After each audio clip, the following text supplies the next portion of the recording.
Steve was certain that Amazon was going to completely be killing his business when it came to his low-content books, based upon some of the changes that they've recently implemented. But he would be mistaken on that if he thought it was worth shutting everything down. That's the reason why in today's video I'm going to discuss the dangers of publishing low-content books. This is Chris Baird from self-publishingmadeeasynow.com, where self-publishing doesn't have to be so hard. So the thing was, it was this week, Steve had come to me and he was discussing this issue of low-content books. But the thing is, Steve's been doing these low-content books for a while. The thing that makes it a low-content book is that it has repetitive content. When we're talking about low-content books, this would be something like calendars or journals or anything for which something like 90% of the pages are repetitive, so that you would have the same thing. So it would be like all the days of a year, and then you would have a particular thing. Now, Steve's case, he was dealing with pet journals. That would be the category that he'd be dealing. So like your poodle or your pit bull or whatever type of dog you might have. So you'd have a journal that'd be dedicated to it. Now some of the pages, of course, up to like 10% or something, they would have pictures of the specific dog. He'd be using royalty-free images on those dogs. And then you'd have pages where you'd be able to do the journal. And it can be a calendar, a journal, or anything for which a vast majority of the pages were recurring. So the thing is, he wanted to get a steady income using this exact low content thing. But the reason he wasn't able to do this, or he could see there were some challenges, is that certain sites like Ingram Spark were shutting down the ability to go about making money doing this particular method by saying, look, we do not want these things to hit our market. And the same goes for Amazon with their latest rules, which we're going to discuss in just a little bit. And so as we were going through and he was looking at these things, he could see that maybe the time was coming where he wasn't going to be able to do this, right? And so that was where, but what got him started initially was just seeing people who were making claims of making tens of thousands of dollars every single month, putting out these low content books. And he thought about it and said, look, if I don't jump in on this gold rush, I may miss out on something. And this whole fear of missing out can be something that motivates. And it's not necessarily a negative. And that was something. And so, but he started to doubt that maybe with changes in policies and stuff, that this could all be coming to an end. So what happened was he recently posted his latest dog journal. Forgot what it was. Maybe it was a poodle or something. But he put it out there and he noticed that he had to suddenly mark off that it was a low content book. The second thing was, after he had finished that part, he realized now he wasn't getting an ISBN. And that's like the number that designates this book so that it makes it possible to send it to expanded distribution and other places where it would be registered, as opposed to just like a product or something that doesn't get registered in a central location. And this can be problems when it comes to bookstores or expanded distribution or even the library. There's a number of things that can create little barriers here when we're trying to get it out. And the other thing he finally noticed was that there was no look inside. So there was a whole series of things that had suddenly changed, and that was one of the reasons we'd been working together going through the self-publishing 101 program, where I go back and forth with my students in order to help them work through and achieve their goals when it comes to self-publishing. And in this case, we were using the Volley app to communicate, going back and forth.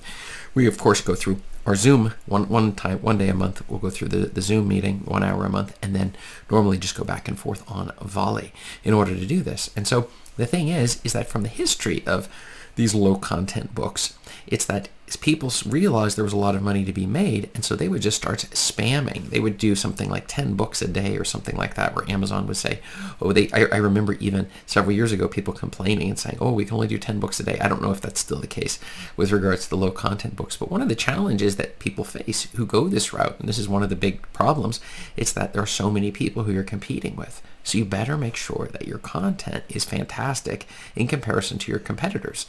But without this look inside feature, that creates a huge challenge, because the person isn't going to be able to click that and see how exactly this journal of yours or your calendar or whatever it is that has the repetitive pages is exactly looking. And that's why we went through exactly the changes they made. So the first thing is you will not get an ISBN. Now you can buy an ISBN number, but it will cost you $125 on Balkan in order to do it, unless you live in Canada or where I am in Norway, where we can get them for absolutely for free. The second thing is no more expanded distribution for your low content books. So they're not going to be sending it to all these other places. And if you know me, I like to get my book on every single bookstore as vast expanded distribution as humanly possible. That's why I even don't just stick with Amazon. I go to Ingram Spark, which also happens to be banning these particular types of books. The third thing is they killed the look inside, and this is perhaps the most devastating of them all. It's because without the look inside, the person's not going to be able to go inside and see whether or not the look and feel of a book. This is very important for a lot of people, including myself. When I'm going to buy a book, I want to go in there and see exactly how it looks. And then the final one is a transparency code, where the person would be able to click this code on the back cover and be able to see more information about the book. They simply don't include that on this particular one. And so we were looking through what exactly the best strategies, but we realized for the most part, he had already built a bit of an audience around his previous low content books, and he was looking at making them even higher quality, which was a very key aspect when it comes to putting these on the market, so that you would actually be competing against other people. Amazon just was getting tired of giving out so many ISBN numbers to these people, putting out in some ways garbage books on the market. They were not high quality. And remember, low content is not scamming anyone, because journals are incredibly powerful, just like a list of things like to-do lists or prioritization lists or goals or vision boards or any of these sorts of things that would be repeating over and over for a period of time. There's nothing wrong with any of these items. The key is that you have to remember that when you're putting these out into the world, they need to be as high of quality as possible, and you're competing with a lot of people. So the barrier to entry is very, very low. So many people can compete with you. And that's one of the reasons I would recommend new writers or authors, whatever, to not necessarily jump into this particular market. It's incredibly competitive, very difficult. Unless you have a real passion for it and are willing to stick in there and really go above and beyond what your competitors are doing, it's usually better to stick with other books as opposed to seeing how many books we can just shove onto Amazon. Okay?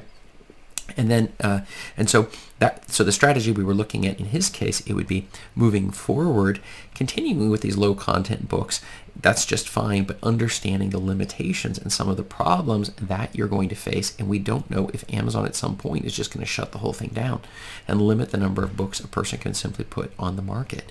But that's one of the things that by going through the Self-Publishing 101 program with me, he was able to help think through a lot of these issues, both the motivation and also just thinking it through and getting educated on what is necessary to do it. And that's one of the reasons, if you want to click below, you can check out the self-publishing program and see if it is right for you and your self-publishing business as well.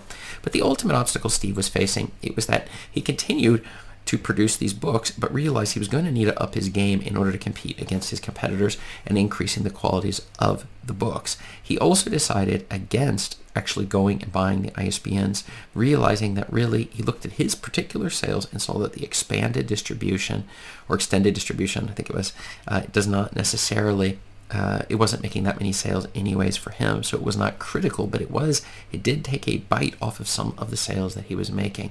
And so he still continues to see revenue coming in, though a lot of the books, it's starting to decrease as so many people are flooding this specific market. And that sometimes leaves people wondering, just like you might be wondering, is Amazon KDP worth it? And that's the reason why you're going to want to check out this video above me here, and I'll see you over there.